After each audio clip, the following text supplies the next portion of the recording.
Bonjour à tous, j'espère que vous allez bien. Alors aujourd'hui, je vais traiter un sujet très différent pour nos amis cavaliers et nos chevaux.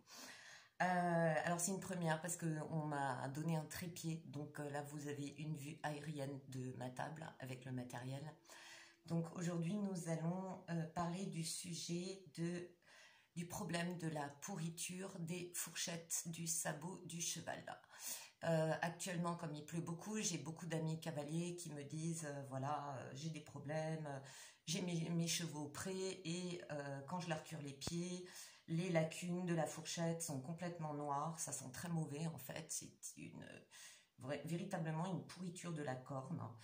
S'y incruste de la saleté, des bactéries et c'est à long terme, c'est un gros problème parce que quand on arrive au stade des charmoles, c'est douloureux et ça représente un danger pour la santé du cheval.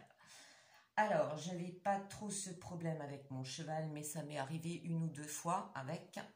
Et on avait testé toutes sortes de recettes plus ou moins fiables. Et au fur et à mesure que j'ai évolué dans le monde des plantes, j'ai créé ma propre recette. Alors, elle fonctionne très bien. La chose qu'il faut faire, c'est avoir de l'huile de millepertuis. Je vous ai expliqué dans une vidéo comment on la fabrique. De l'oxyde de zinc que vous trouvez chez votre pharmacien ou dans une droguerie. De l'huile essentielle d'arbre à thé. Un petit flacon, de toute façon ça peut toujours vous servir. Un flacon d'huile essentielle de géranium. Et un flacon d'huile essentielle de lavande officinale. Avec ça, il faudra prendre un petit compte-gouttes que vous trouvez dans des magasins, celui-ci est en plastique, et un petit pot en verre. Alors moi, c'est un petit pot c'était de la confiture, voilà. Une plaque en verre ou une plaque en plexi, ça marche aussi, celle-ci est en plexi. Une petite spatule, alors celle-ci elle est archi vieille, elle a servi à tout, c'est une spatule de dentisterie, on peut en trouver vraiment d'occasion pas chère sur internet, ça peut toujours servir, surtout si vous bricolez comme moi. Ou alors un couteau de cuisine avec une lame à bout arrondi. Le problème c'est quand on va mélanger le côté dentelé, bon c'est un petit peu pénible, donc achetez un petit couteau pas cher que vous trouvez à la foire fouille et compagnie, d'accord ? Alors, vous connaissez les vertus de l'huile de millepertuis qui est cicatrisante, qui est anti-inflammatoire, hein, qui est aussi excellente contre les brûlures. L'oxyde de zinc est souvent utilisé dans la cosmétique, notamment pour les problèmes de peau, pour ses vertus il est réparateur des cellules de la peau, il est cicatrisant, il est apaisant et il est adoucissant. L'avantage qu'il y a avec notre mélange, c'est qu'il protège de l'humidité, ce qu'il faudra faire. Pour les vertus de mes huiles essentielles, elles sont anti-infectieuses, antibactériennes, antifongiques. Elles sont aussi cicatrisantes, régénératrices, antibactériennes à large spectre et anti-inflammatoires. Elles fonctionnent également pour les cas de gale de boue et de teigne. Mais il faudra les mélanger. On n'utilise pas pour nous des huiles essentielles pures, on ne les utilise pas plus pour les chevaux. C'est pas parce que le cheval est un animal qui est grand qu'il n'est pas sensible et fragile. Alors, ce qu'on fait tout d'abord, on prend son oxyde de zinc. Alors, je vais en faire qu'un petit peu. Hein. Je prends mon oxyde de zinc. Voilà. Comme ça.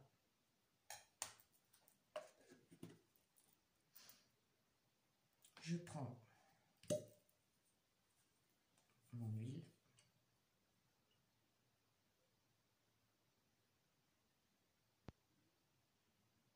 Je la mets à côté.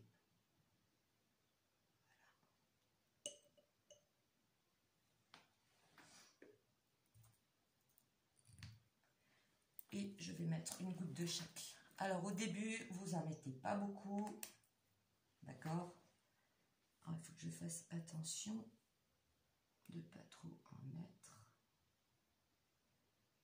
Voilà, une goutte. Je vais partir sur une goutte. D'accord ?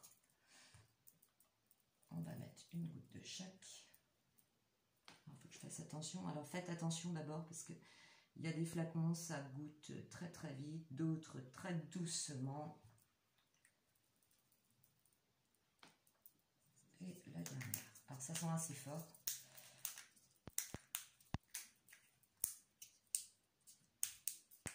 Allez, ouvre-toi. Voilà, le bouchon de sécurité, il est costaud, mais c'est tant mieux. Voilà, donc vous voyez, enfin, j'espère que vous voyez bien. Que vous voyez bien. Alors, je vais poser ça ici. Tac. Et ce qu'on fait, on rabat et on tourne. D'accord? Vous faites des mouvements circulaires, comme ça.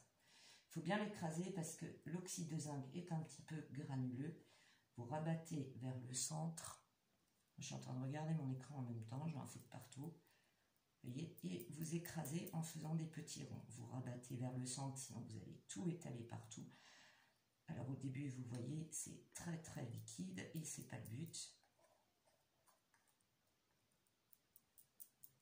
Mais c'est bien parce qu'on va bien mélanger les huiles. Il n'y en a pas assez. Vous voyez, c'est, je ne sais pas si vous voyez bien, mais c'est très très liquide. Donc je vais en rajouter avec l'autre couteau. Voilà. Là, je n'ai plus beaucoup. Oups.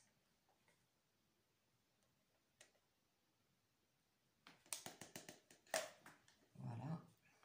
J'en ai mis un petit peu à côté. C'est quand tu filmes que tu n'es pas très propre. Voilà.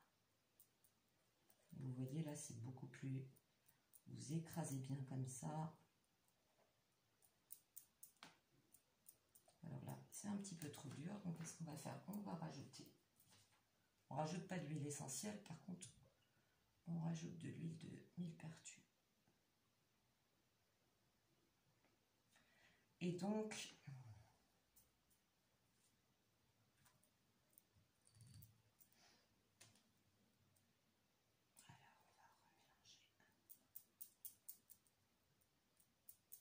alors, ça demande un peu de patience, bien sûr. Je rabats bien. Alors, la chose vous allez me dire, c'est sacrément tenace. On essuie d'abord avec un sopalin sa plaque et ensuite on passe de l'alcool ménager à 70 degrés.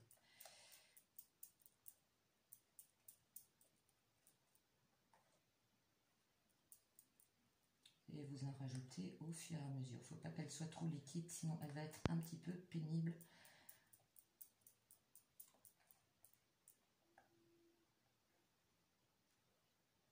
Alors quand vous voulez essorer votre spatule, vous appuyez bien. Voilà, et vous rabattez. Ne vous étalez pas trop, essayez de rester centré, parce que sinon vous allez en avoir partout, vous allez gaspiller du produit. D'accord? Là, il m'en faut encore un tout petit peu. Et c'est comme pour la pâtisserie, on ajoute, comme pour la farine qu'on ajoute, on l'ajoute par petites doses. Voilà, là elle devient bien. Alors évidemment, là j'en fais vraiment très très peu, d'accord?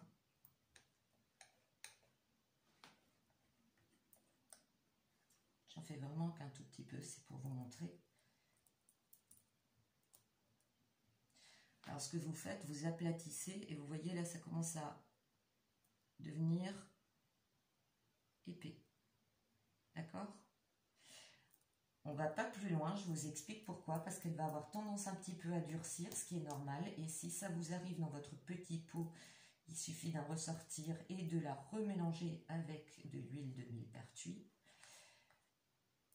Donc elle va de nouveau se ramollir, mais la consistance doit être, là elle est encore un tout petit peu liquide, la consistance doit être relativement pâteuse, parce que ensuite, vous la mettrez dans ce petit pot.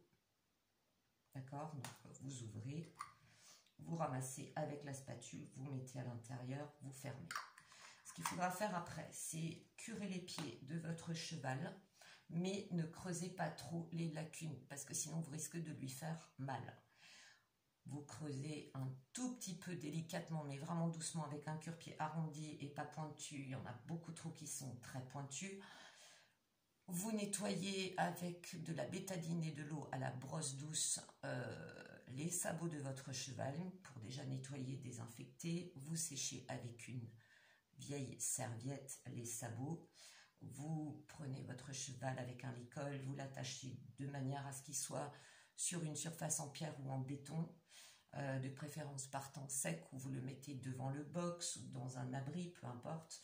Et vous laissez bien sécher les sabots, vous lui mettez un filet à foin pour l'occuper, parce que bon, il est bien gentil, il ne va pas attendre une demi-heure que ça se passe. Une fois que vous voyez que les sabots sont bien secs, alors ce que vous pouvez faire aussi, c'est dérouler du coton hydrophile et le placer dans les lacunes pour vraiment absorber l'humidité, ou avec du papier absorbant. Et une fois que c'est propre et net, vous prenez cette pâte, d'accord ?